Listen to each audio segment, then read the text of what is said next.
They say sharing is caring.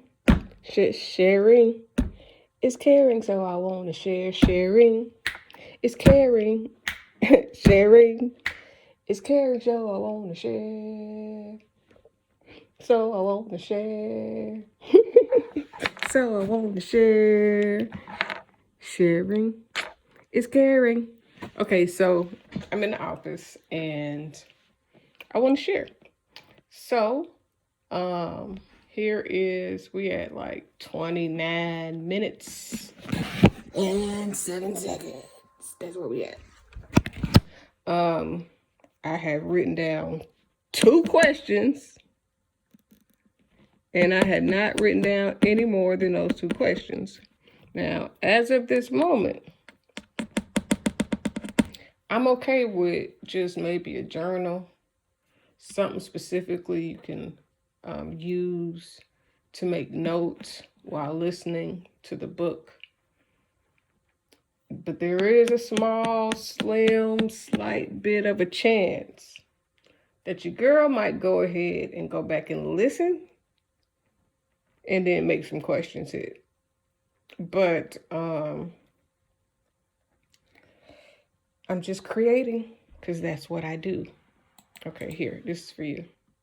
This is for you. And some key points. Point number 1, spiritual human behavior is not the same as religious knowledge, meaning your soul's growth is not based on how much you know. It's more so wisdom is based on what you do with what you know. So your soul growth is going to be based on what you're doing with what you know. Even whether it's religious based or whether it's not religious based, any information that you learn, whether you're learning from a situation, whether you're learning from an individual, whether you're learning in an educational setting, all of those learning methods should produce some form of action, or else you just know a lot of stuff and you're not doing anything with it. Okay, so I didn't really get to this part yet, so you're going to hear them clicks again that we talked about before, and then I'm going to let it pick back up. Now, of course, if you've been listening to the other clips of the Faith series when it was being edited, then you would know the reason why I breathe or have shortness kind of breath, especially when trying to communicate. And if not, then due to some medical circumstances, I'm not able to breathe as deeply as I used to. So when I talk, I just be gasping for breath a little bit. I mean, I could hear it, I could tell, I'd be tired, I'd be winded. But I don't let that shit stop me. It just makes me make an adjustment, especially when we're talking about recording books. So here you go, picking up where we left off. Know a lot of stuff and you're not doing anything with it. So please be aware that spiritual human behavior is not the same thing as knowing a lot of scriptures or knowing a lot of Quran verses or being in church a whole lot.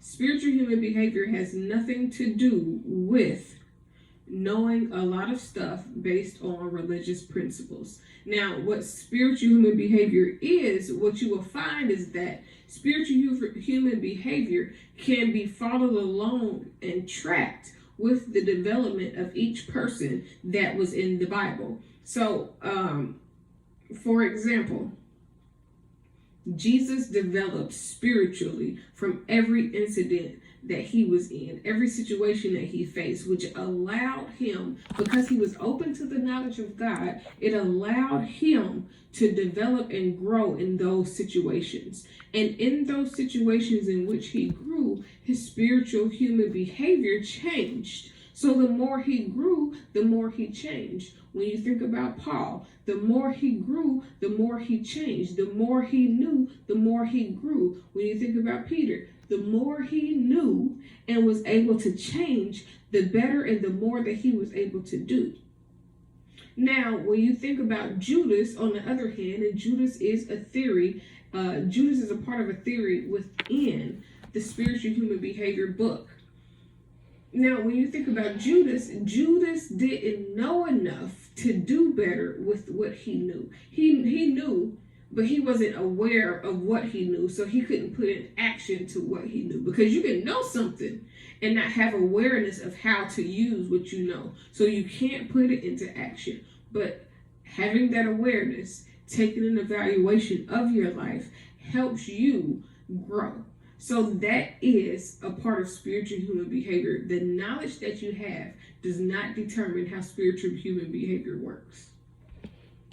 Well, that's the end of that part. Now I gotta go and edit the rest of the shit that I had skipped over. So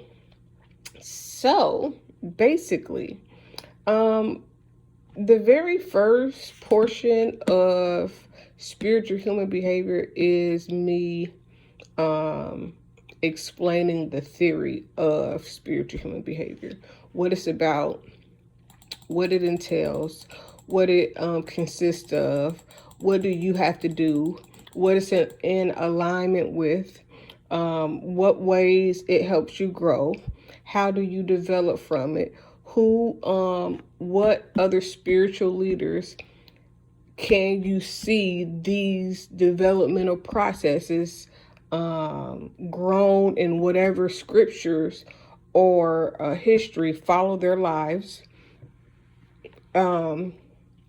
So with spiritual human behavior, the theory of spiritual human behavior is really just breaking down everything that you will learn. It's like an introduction to a paper if you've ever been to college.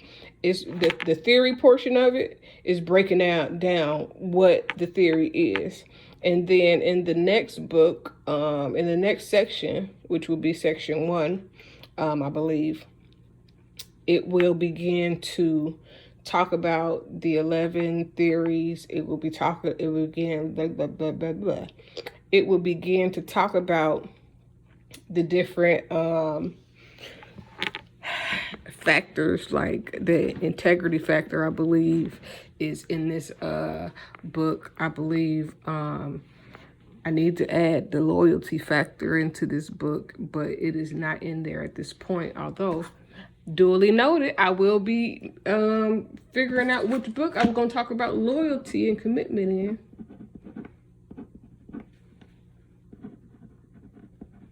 Even though it might be in the faith book, because the last portion of the faith books, the last book was talking about love and relationships and building relationship, overcoming struggles, and being able to address and talk about different things with your significant other, or whatever the case may be.